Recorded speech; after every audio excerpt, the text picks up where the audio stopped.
Question number 12 ये काफी आसान सा है। हमेशा की तरह हम क्या करेंगे, पहले dy अपॉन dx की वैल्यू फाइंड करेंगे और देखेंगे कि काम बन रहा है हमारा कि नहीं बन रहा। तो dy अपॉन dx की वैल्यू वैसे आ क्या रही है, y अपॉन मल्टीप्लाई में है, डिवाइड में लिख दो x plus 3y square. Okay, तो क्या ये इस फॉर्म में आई, हम क्या जानते हैं, ऊपर y है तो यहाँ पे y होना चाहिए और बाकी कहीं पे भी y नहीं होना चाहिए। लेकिन ऐसा कुछ हो रहा है क्या, ऊपर y है तो यहाँ पे ऊपर y तो है लेकिन नीचे भी y आ रहा है कि नहीं। तो मतलब इससे बात नहीं बनने वाली। तो हम क्या करेंगे, हम जुगाड़ लगाएंगे और dy अपॉन dx की जगह पे dx अपॉन dy फाइंड करेंगे और देखेंगे क्या इससे काम बन रहा है। तो जल्दी से dx अपॉन dy की वैल्यू फाइंड कर लो। ऐसे क्वेश्चंस आप दो पहले भी कर चुके हो, तो अब आपको थोड़ी सी चीजें अच्छे से क्लियर हो रही होंगी। तो हमने ये फाइंड कर लिया, ठीक है। हमने बोथ साइड रेसिप्रोकल कर लिया, या बोल लो कि इसको इधर मल्टीप्लाई कर दिया, इसको इधर कर दिया, इसको नीचे कर दिया, तो ये बन गया। ओके, या ऐसा बोल लो कि इसको ऊपर नीचे कर दिया, इसको भी ऊपर नीचे कर दिया, डन। तो ये आ चुका है। तो क्या अब ये सॉल्व हो जाएगा? हो जाएगा। देखो कैसे, dx upon dy equal to में सेपरेट कर लो, x अपॉन में y plus 3y square upon में y, क्या आने वाला है, y से y कैंसिल, 3y आने वाला है कि नहीं। और अगर मैं इसको ऐसे लिख दूं, dx अपॉन में dy प्लस का है, इधर आके माइनस का हो गया, माइनस एक्स अपॉन में y इक्वल टू में 3y, एक ही बात है, कुछ भी अलग तो नहीं है इसमें, है कि नहीं। और हम जानते हैं ऊपर y है तो यहाँ पे y होना चाहिए और बाकी हर जगह पे कहीं पे भी y नहीं होना चाहिए। तो वैसे ही ऊपर x है तो यहाँ पे x होना चाहिए और कहीं पे भी x नहीं होना चाहिए, जो कि नहीं है। तो ये प्रॉपर इसी फॉर्म में आ चुका है। बस डिफरेंस क्या है, जहाँ पे x है वहाँ पे y है, जहाँ पे y है यहाँ पे वहाँ पे x है, ठीक है। तो फॉर्मूला भी सेम रहेगा, हम जानते हैं इन बातों को। तो इंटीग्रेटिंग फैक्टर की वैल्यू क्या आने वाली है, उससे पहले बताओ p की वैल्यू क्या आने वाली है। p क्या आएगा हमारा, बताओ। इस केस में p वो था जो y के साथ था, और इस केस में p क्या होगा, जो x के साथ होगा। और x के साथ में क्या है, -1/y, -1/ में y। और q क्या होने वाला है, q क्या होता है, जो इक्वल टू के बाद में होता है। इक्वल टू के बाद में क्या है, 3y, तो यहाँ पे क्या आने वाला है, 3y।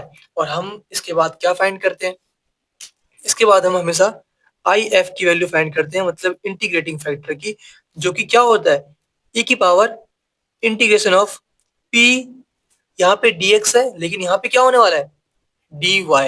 Okay, dy। देखो सिंपल सी बात है, आपने ये याद कर लिया होगा। इसमें जहाँ पे x है वहाँ पे y पुट कर दो, जहाँ पे y है उसमें x पुट कर दो, क्योंकि यहाँ पे dx upon dy upon dx था, यहाँ पे क्या है, dx अपॉन dy, बस इतना डिफरेंस है। ओके, इसकी वैल्यू क्या आने वाली है, इंटीग्रेशन p है, p की वैल्यू क्या है, -1/y, तो -1/ में y और dy। तो इंटीग्रेशन ऑफ 1/y क्या होता है, log y होता है कि नहीं। तो log y आ गया और माइनस भी था तो माइनस लिख दिया हमने। ओके, और मैं इसको लिख सकता हूँ e की पावर log y की पावर -1, है कि नहीं। ये कैसे हो गया, किसी को डाउट तो नहीं है, होना तो नहीं चाहिए वैसे, क्योंकि log m की पावर n क्या होता है, n इंटू में log m। तो वैसे ही इसको मैंने रिवर्स कर दिया, यहाँ पे n की वैल्यू -1 थी, मतलब -1 यहाँ पे है ना, तो पावर में लिख दिया, ठीक है। तो ये ऐसे आ गया। और हम जानते हैं जब भी e की पावर में log होगा तो कैंसिल कर सकते हो मन ही मन में आप, ठीक है, शॉर्टकट है ये। और बचेगा क्या हमारे पास, y की पावर -1, मतलब आप इसको लिख दो 1/ में y, एक ही बात है ना, सेम सेम टू सेम एक ही बात है। तो इंटीग्रेटिंग फैक्टर की वैल्यू क्या आई है हमारे पास, 1/ में y। तो हमारा आंसर तो आ चुका है। अब हम जानते हैं कि हमारा general solution of differential equation क्या होता है, आप यहाँ पे प्रॉपर लिख देना, general solution of differential equation, उसकी वैल्यू क्या होती है, y इंटू में आई एफ। लेकिन यहाँ पे क्या आने वाला है, जहाँ पे x है वहाँ पे y है, जहाँ पे y है वहाँ पे x इसके अंदर। तो यहाँ पे y है तो हमें पता है कि हमें x पुट करना है, x इंटू में आई एफ। इंटीग्रेटिंग फैक्टर की वैल्यू क्या आई है हमारे पास, आ रही है 1/y। तो 1/y इक्वल टू में इंटीग्रेशन ऑफ q, q क्या है हमारे पास, 3 इंटू में y, तो 3 इंटू में y इंटू में आई एफ। आई एफ की वैल्यू क्या आई है हमारे पास, 1/ में y, तो इंटू में 1 में y, फिर dx है, जहां पे x है वहां पे y पुट करना है इस फॉर्मूले के अंदर, तो यहाँ पे dy आने वाला है प्लस का c। ये हमारा आंसर आ चुका है, बस आप इसको इंटीग्रेट कर लो। देखो ये तो कैंसिल हो गया, y से y, तो क्या बचा हमारे पास x अपॉन में y इक्वल टू में 3, और इंटीग्रेशन ऑफ 1 बचेगा यहाँ पे y के रिस्पेक्ट में, तो हमें y मिलने वाला है प्लस का c। ये हमारा आंसर कंप्लीट हो चुका है। ओके, लेकिन अगर आपको बुक से मैच करना हो तो एक काम कर सकते हो, y को इधर मल्टीप्लाई कर लो, इसकी नीड वैसे है नहीं, तो x इक्वल टू क्या आ जाएगा 3y² प्लस c इंटू में y।